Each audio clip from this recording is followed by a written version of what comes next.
Amici bellini, buongiorno, siamo campioni d'Italia e abbiamo comprato Kevin De Bruyne, mettiamo le cose in chiaro, che bello, però dobbiamo prenderci un attimino di pausa dal calciomercato che non si è fermato, anzi sono usciti nuovi nomi di cui dobbiamo parlare.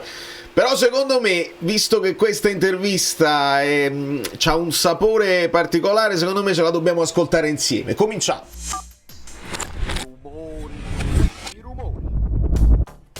Allora, ringrazio tutti per il supporto, tutti gli amici nuovi che si sono iscritti, Leon the Best, benvenuto. Iscrivetevi al canale con fiducia perché è un'estate calda, caldissima direi, e ci spieghiamo il perché di questo cambio di rotta, un Napoli molto più aggressivo sul mercato. Ricordate quella frase? Il Napoli il mercato lo subisce. Non mi sembra che sia così in questo periodo e ne giubiliamo, ne abbiamo giubilo. Questa intervista su Sky, che poi penso sia divisa in due parti, tra una settimana dovrebbe esserci la seconda parte, la voglio ascoltare insieme a voi, un po' per commentarla, un po' perché gli amici bellini che sono all'estero probabilmente non possono cliccarci. Questa intervista è geolocalizzata per l'Italia, quindi spero di farvi cosa gradita sotto questo punto di vista. Nel frattempo poi sto studiando tutti i nuovi profili, si parla dei terzini, si parla di gente under 22, sono cose bellissime, importantissime, che Fabrizio Romano, Moretto si stanno divertendo molto. Non perderemo di vista il mercato, ma questo momento qua secondo me è importante per crescere. Ci spostiamo insieme, questa è la situazione, e ascoltiamo. Quello che ho apprezzato tantissimo quest'anno di come hai impostato la tua squadra è che tu negli ultimi anni tendevi a giocare a 3 di dietro, e poi secondo me hai visto come giocava il Napoli in Spalletti, che giocava veramente bene di dietro, perché tanto in Italia è di dietro che vinci i campionati, e hai cominciato a giocare sia a 4 che a 3 alternando a situazioni. E io questa duttilità non l'avevo vista prima, e secondo me quest'anno hai fatto un salto di qualità dal punto di vista della tua capacità di leggere invece che di essere granitico nei confronti di una squadra. È stato per me importante, fondamentale l'anno prima in cui praticamente io dopo il Tottenham non ho allenato. Sono rimasto a casa, mi sono messo a studiare veramente tanto col mio anche Subbuteo, che c'è sempre, no? E tu?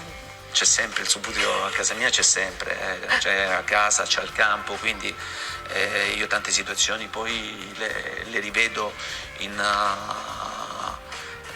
riportandole, no? Riportandole sul Subbuteo sia la fase offensiva che la fase difensiva. Nulla da commentare qui, mi sembra bello, mi sembra logico, torna carico perché l'anno di pausa, l'anno sabbatico si può utilizzare in diversi modi, sappiamo di altri allenatori che si sono presi delle pause e non sono tornati aggiornatissimi. Lui invece ha studiato tanto e l'abbiamo visto durante tutto il percorso di quest'anno, che non è quel Conte integralista che conoscevamo, è un Conte molto più moderno che si è adattato lui a quelli che erano i giocatori e le caratteristiche dei calciatori. Deve arrivare un traguardo come quello dello scudetto, o pensavi di dover costruire di più? Io ho firmato un contratto di 3 anni con il Napoli. Il cervello e il cuore, a batteria, è come Lobotka nel Napoli, è il metronomo dell'orchestra. L'obiettivo qual era? Quello che ho sempre detto, di costruire delle basi solide e non delle basi dove alla fine, alla prima situazione, potessero sgretolarsi, no? Il primo step ci siamo messi come obiettivo il ritorno in Europa, neanche la Champions League. Lo ripeto. Nella testa mia era poi, fare questo altro step, prepararci il terzo anno a provare a competere per vincere.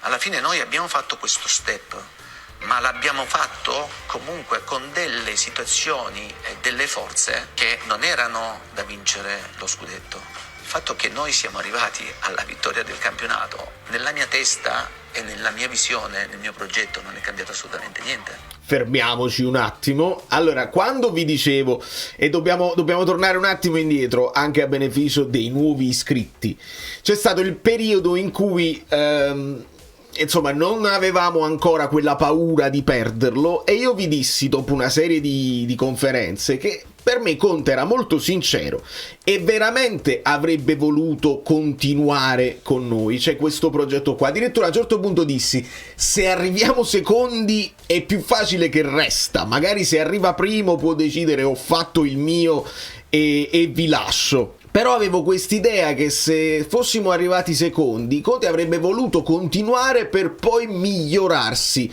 Insomma, questo era il progetto iniziale. 3 anni, il primo anno dal 10° posto rientri in Europa, magari in Europa League. Il secondo anno cresci ancora, perché crescere è l'unica cosa che conta. Cresci ancora e vai nei primi 4, e il terzo anno, nel frattempo che hai creato una squadra più a tua immagine e somiglianza, vai all'aggressione, all'attacco dello scudetto. Questo era il progetto, abbiamo bruciato le tappe. Poi cosa significa? Bruciare le tappe, hai vinto lo scudetto, te ne vai? No, perché secondo me si è reso anche conto, e poi lo dirà bene, di questa storia della Juventus, si è reso anche conto che puoi migliorare te stesso, perché il Napoli ha vinto uno scudetto con un punteggio bassissimo all'ultima giornata, con un punto di distacco. Si può migliorare noi stessi partendo da un presupposto di una base costruita, di certo lavoro fatto quest'anno, e poi se ti guardi intorno le altre squadre non ti garantiscono una situazione necessariamente migliore, un budget così alto da spendere. Anche per un livello personale conviene in questo momento rimanere al Napoli. Finisce il campionato, vinci, Sì. nella tua testa non sai se rimarrai o se dirai al presidente che il tuo percorso è finito. Ti devi confrontare con lui. Ci dici com'è andata davvero? Guarda Federico, il discorso è, penso che sia il segreto di Pulcinella, no? Quello che è successo a gennaio. Durante l'anno alcune cose non mi sono, comunque non è che mi hanno fatto proprio felice. Mi sono piaciute. L'arrivo solo l'ultima settimana dei giocatori, di McTominay, di Gilmour, di Neres e di Lukaku. L'ultima settimana sinceramente non mi era piaciuto, ecco, quindi di base. Arriviamo a gennaio tutti quanti sapete benissimo cosa è successo, no?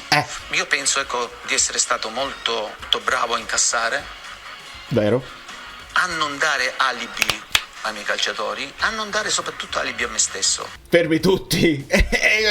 Questo io lo dissi nel 2019, nel senso a inizio stagione. Non dare alibi a Conte, perché Conte poi li usa per difendere se stesso, e quello che succede. Questo è un altro momento di grande crescita da parte di Conte, nel senso che non ha voluto dare alibi a se stesso, ha continuato a dire ai calciatori: la situazione è quella che è, ma dobbiamo dare di più, il massimo possibile, poi vediamo dove arriviamo. Quindi già questa è la prima cosa, il non dare alibi a Conte, e glieli avevi dati ma lui non se li è presi, ha continuato ad andare per la sua strada. La situazione ovviamente di Kvara la lasciamo, non parliamo di Kvara, parliamo di Okafor, perché tu Kvara lo puoi lasciare andare se lo sostituisci in un certo modo, e questo è un discorso che varrà anche per le cessioni che probabilmente ci saranno quest'anno, lo riaffronteremo. E quindi lui analizza, dice: io non ero contentissimo che alla fine poi il mercato l'anno scorso me l'hanno fatto a mercato già iniziato, ecco che per mettere le basi per il secondo e il terzo anno bisogna essere chiari. Nel momento in cui noi abbiamo parlato, nel momento in cui mi hanno comunque confermato degli errori che sono stati commessi, Manna, no? durante il percorso, e che il primo anno di matrimonio magari poteva essere un po' più turbolento, e che magari poi la stabilità avrebbe portato più conoscenza e fare le cose ancora meglio per migliorarci. Nel momento in cui ho avuto rassicurazioni da questo punto di vista, abbiamo continuato, anche perché comunque c'è uno scudetto da difendere, c'è un lavoro da tutelare. Quello che mi è dispiaciuto è che su una possibilità di un eventuale divorzio tra me e il Napoli a un mese e mezzo dalla fine del campionato si sia già iniziato a parlare, si sia parlato di me alla Juventus. tu ce l'avevi un accordo con la Juventus? No, assolutamente, io non avevo nessun accordo con la Juventus e ho rifiutato categoricamente. Io a chiunque ha provato ad avvicinarsi ho sempre detto: signori, non incontro niente, nessuno, non parlerò con niente con nessuno fino a quando non avrò parlato con il presidente. Questa storia in qualche modo incrinerà il tuo rapporto Con la Juventus. Vedete anche l'importanza questa del rapporto di amicizia e anche di rispetto reciproco che è pregresso tra Conte e De Laurentiis, perché in un'altra situazione dove il rapporto è solo lavorativo tu magari avresti potuto ascoltare le proposte di altri. Quindi si parte da un discorso prima di tutto di convenienza sua. A lui conviene oggi stare nel Napoli, soprattutto in un Napoli che ha visto i propri errori e sta cercando di correggerli. E poi ha detto: no, non ho parlato con nessuno, hanno cavalcato